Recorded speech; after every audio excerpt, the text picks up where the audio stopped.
Bonjour les amis et bienvenue sur Dragon Street Photographie. Je suis David, photographe de nature et voyage, et aujourd'hui je vous propose de voir toutes les nouveautés Don Juan Photo 2025. Un tout petit peu tard, mais j'avais beaucoup de projets avant, donc vaut mieux tard que jamais.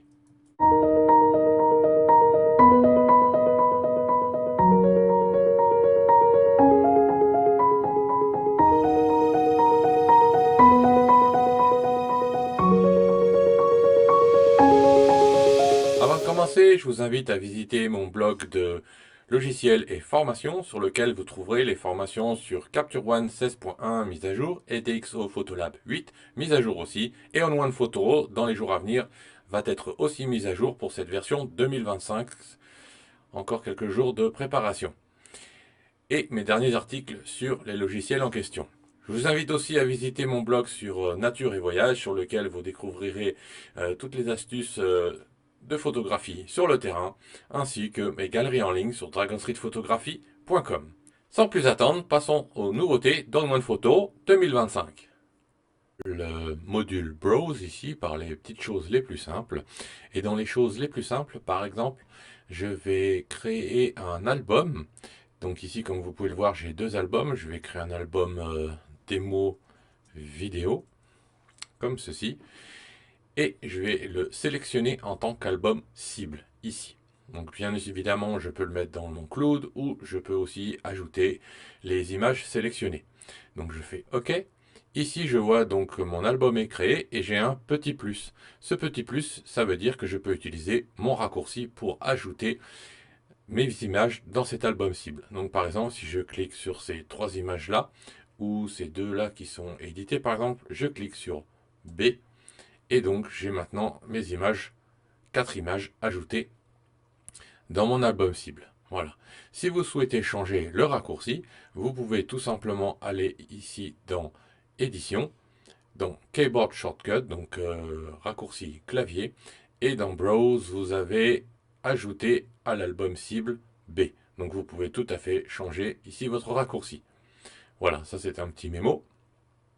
Alors je garde mon interface en anglais puisqu'elle est beaucoup plus explicite pour moi parce que la traduction est tellement pas bonne que parfois ça m'induit complètement en erreur. Donc vous étonnez pas si je fais les choses en anglais, mais je vous les traduirai, comment je dirais, en français pour mieux comprendre. Que nous avons dans le module Browse, c'est la possibilité d'empiler les images. Donc c'est quelque chose que beaucoup d'entre nous attendions depuis longtemps. Donc par exemple, il suffit de cliquer la première et la dernière image comme ceci, en utilisant la touche Shift pour sélectionner une suite. Si vous souhaitez sélectionner plusieurs images éparpillées, vous pouvez utiliser la touche Commande comme ceci.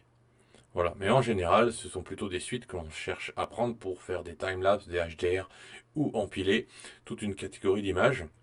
Donc une fois sélectionné, vous pouvez cliquer droit et vous pouvez appuyer ici sur Stacks qui veut dire pile. Donc vous avez groupé en pile, dépiler, ouvrir la pile, ouvrir toutes les piles, refermer toutes les piles, remonter en haut de la pile, ajouter à la pile ou supprimer de la pile. Donc ici je vais faire grouper en pile et il m'affiche en fait une erreur. Pourquoi? Parce qu'en fait mes photos sont dans différents dossiers. Ici je suis dans mes catalogues, mes dossiers catalogués, et en fait j'ai en option, si je clique droit, j'ai une option montrer le contenu des sous-dossiers. Donc il ne peut pas empiler des images qui sont dans des dossiers différents. Donc je vais aller dans Capture. Par sécurité, ce que je vais, donc le premier dossier, je vais enlever l'affichage des sous-dossiers. Voilà, il y a quelques images qui sont parties. Et je vais donc pouvoir, par exemple, sélectionner cette suite d'images. Et je vais cliquer sur Grouper, empile. Voilà. Maintenant, j'ai 21 images qui sont empilées sur elles-mêmes. Je peux cliquer sur le petit icône ici, elle s'ouvre et elle se referme, comme ceci. Et donc bien évidemment, ce que je vais faire, c'est que je vais faire un petit truc rapide. Je vais faire un noir et blanc sur cette image. Comme ça, ce sera visible à la vidéo. Il y a un petit lag avec la vidéo.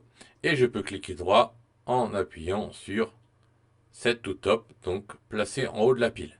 Et maintenant, c'est mon image numéro 1. Donc par exemple, si je souhaite particulièrement mettre une image ou une image d'un montage ou d'un composite en premier, je peux la mettre au-dessus et comme ça, je sais exactement à quoi correspond ma pile. Voilà. Et si je souhaite tout dépiler, je clique sur l'ensemble des images et je vais cliquer droit et je vais demander de donc refermer la pile, ouvrir la pile ou supprimer de la pile. Donc je supprime toutes mes images de la pile et comme vous pouvez le voir, toutes les images qui sont sélectionnées ici ne sont plus du tout dans la pile. Voilà, ça c'était la deuxième petite nouveauté du module Browse. Pour les nouveautés suivantes, je vous propose de passer dans le module Edit et de voir par exemple, on va mettre un petit coup de brillance AI, comme ceci, et dans le module Effet, nous avons maintenant un nouveau filtre qui s'appelle Édition de couleurs.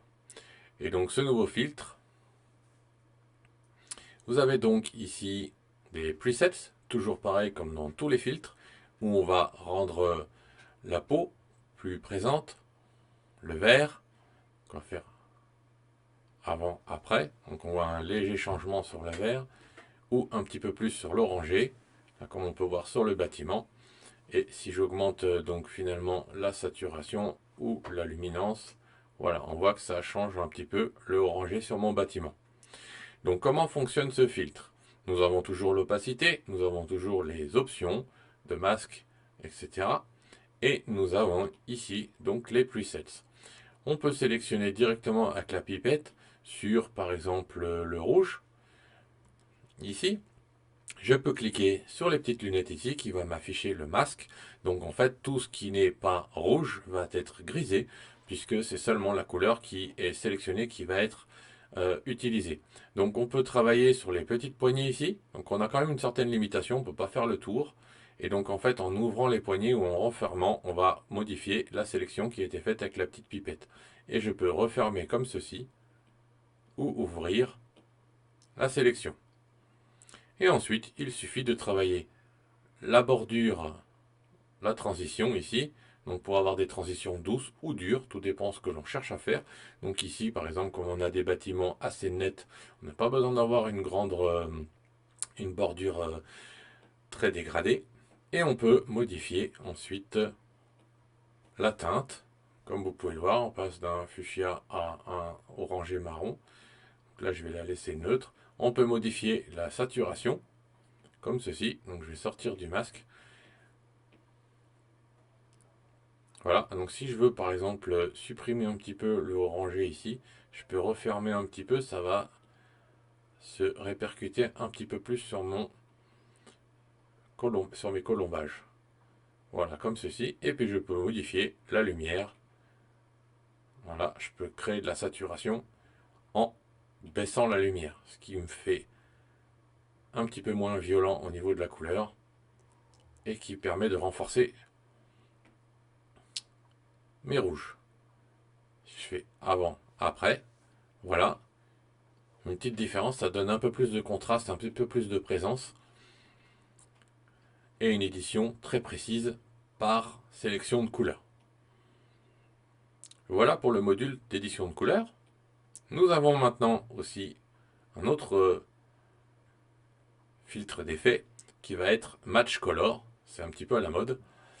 Et donc Match Color, c'est correspondance de couleurs. Et nous avons toujours pareil, ici, les options de masque.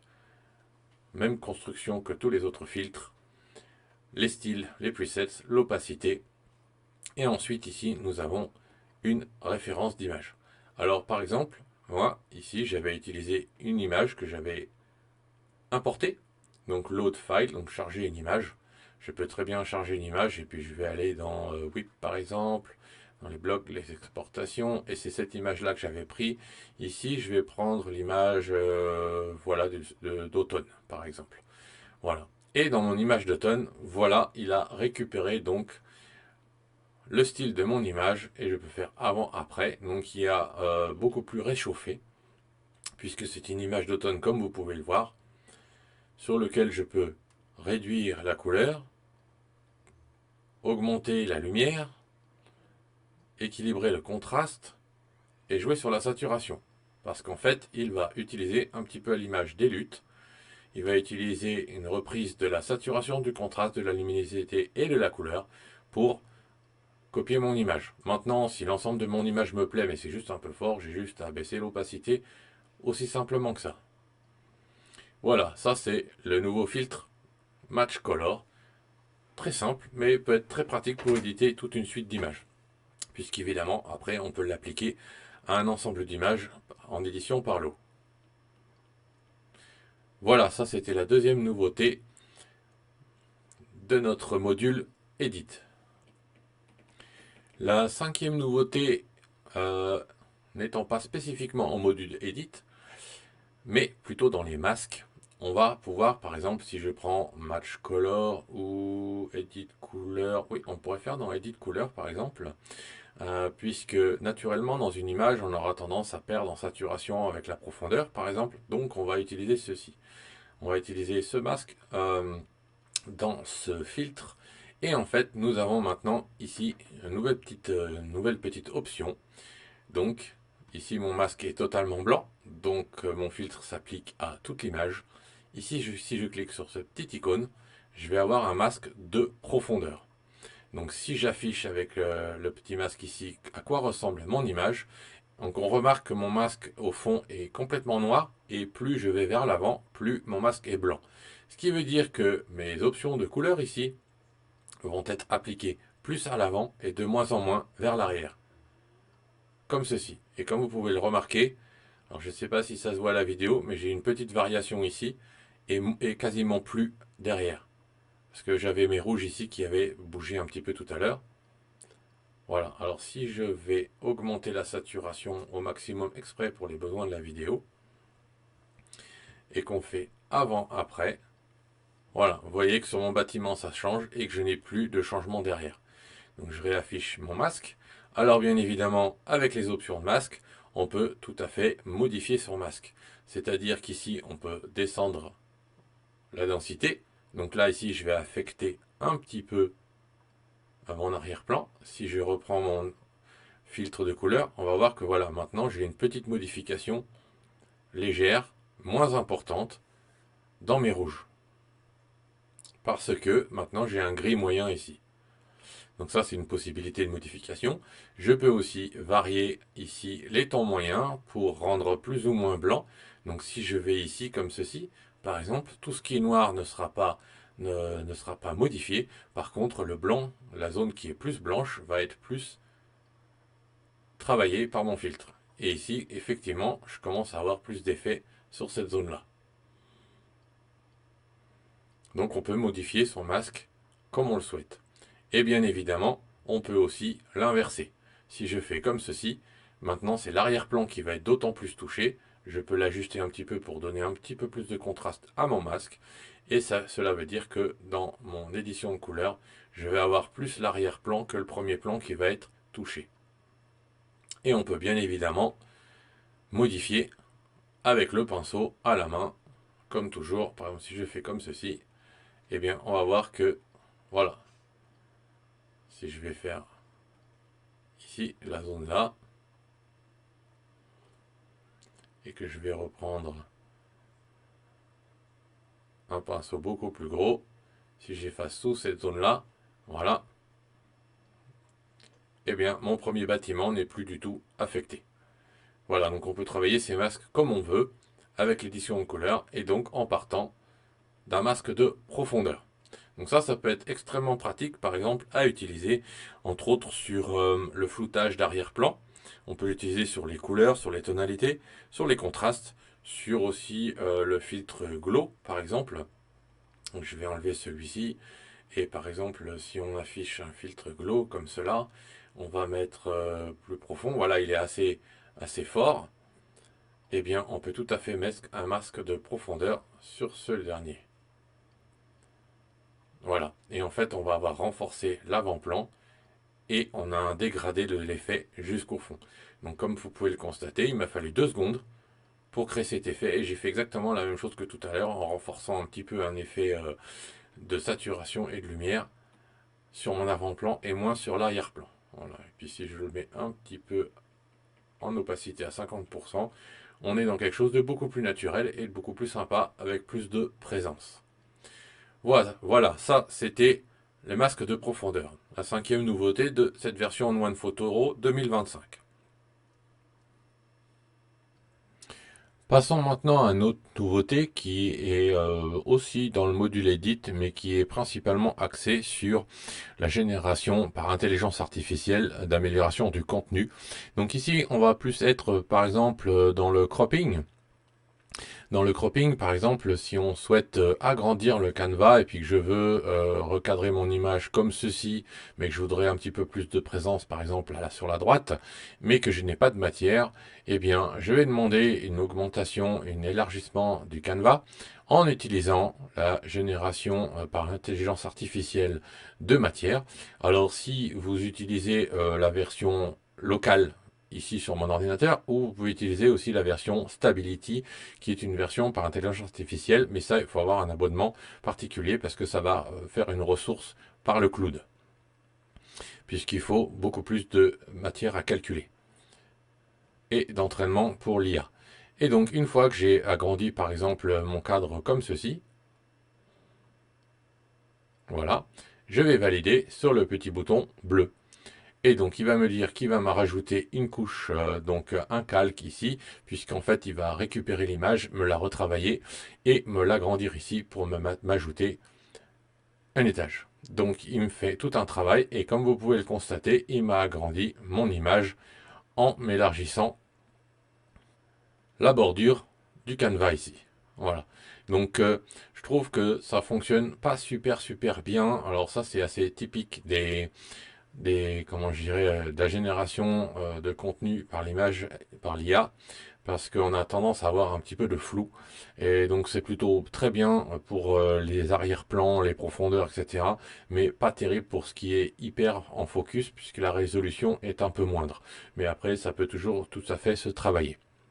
Une des deuxièmes améliorations qu'on a dans l'IA aussi, c'est dans le nettoyage ici. Nous pouvons cliquer sur les pinceaux de nettoyage et quand on va ici en haut, maintenant, nous avons une liste.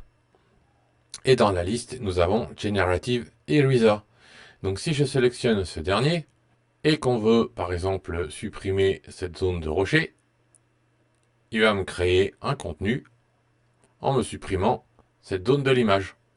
Et ici, j'ai plus qu'à cliquer ici sur la petite baguette magique verte en lui demandant de me créer un nouveau contenu. Donc là, ici, par exemple, il m'a mis carrément un bateau.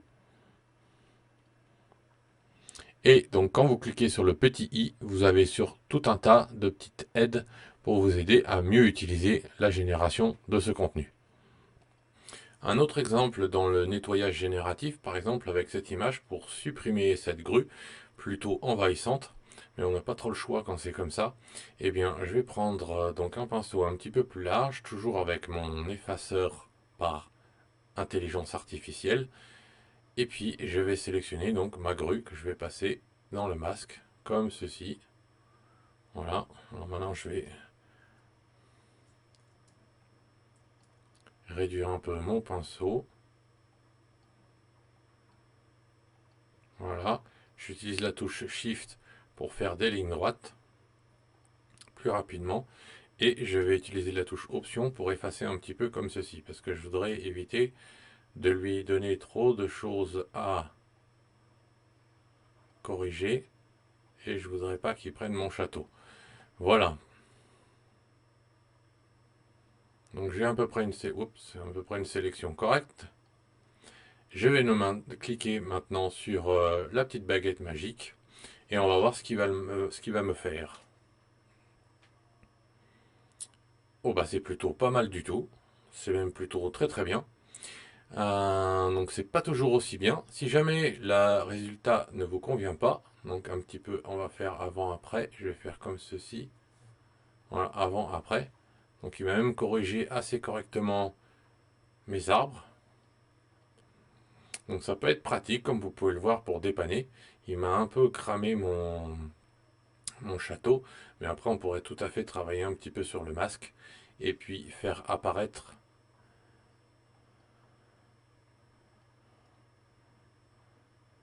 réapparaître mon image d'en dessous, comme ceci. Voilà. Voilà. Et puis ici, je fais apparaître un petit peu mes arbres aussi. Et voilà. Et j'ai fait disparaître mes câbles et récupérer entièrement mon château où il m'a mangé encore un tout petit peu. Voilà. Quand je vois encore mon fil. Donc ça, je vais réduire mon pinceau comme ceci. Je pourrais zoomer. Et voilà.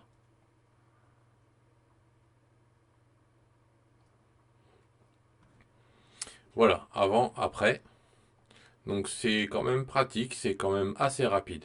Si jamais le résultat ne vous convient pas, donc quand vous êtes sur donc la correction par intelligence artificielle, donc admettons que je veux supprimer quelque chose ici, et le résultat ne vous convient pas en ayant cliqué sur cette petite baguette magique, bien, vous pouvez, par exemple, là, il m'a fait une secoupe volante. Vous pouvez tout à fait faire commande Z ou CTRL Z pour revenir sur le masque et vous recliquez sur la petite baguette magique. Le fait de répéter, il va vous faire d'autres propositions. Voilà, là maintenant, il m'a mis un ULM, mais par exemple, je voudrais moi juste des nuages. Voilà, et là, il m'a corrigé correctement. Donc, mon ciel. Voilà pour l'effaceur par intelligence artificielle qui, comme vous pouvez le constater, peut rendre des services assez sympathiques. Donc voici une autre image pour approfondir un petit peu les améliorations dans cette version On-One Photoro 2025. Ici, dans les outils, nous avons donc, comme tout à l'heure, les gommes. Et dans toutes les gommes et les façons de nettoyer, nous avons vu Generative Eraser. Et nous avons aussi Healing Brush, Perfect Eraser, Retouch Brush, donc là c'est le pansement. Ici on a le tampon de duplication. Et donc dans le Perfect Eraser, nous avons donc l'effaceur parfait. Nous avons maintenant ici Dust Reduce Dust. Donc ça c'est pour nettoyer automatiquement les poussières sur l'écran. Et ici les lignes. Donc les lignes électriques. Donc si je clique sur la petite lunette ici, nous allons avoir une courbe qui va être créée, on va dire fictive, mais qui va augmenter le contraste. Et comme vous pouvez le constater ici,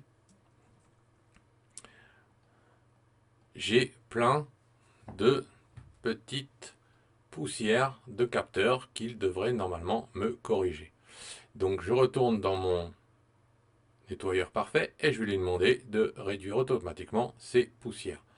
Il va réfléchir quelques instants et on va voir ce qu'il va me faire. Globalement, ça marche plutôt très bien.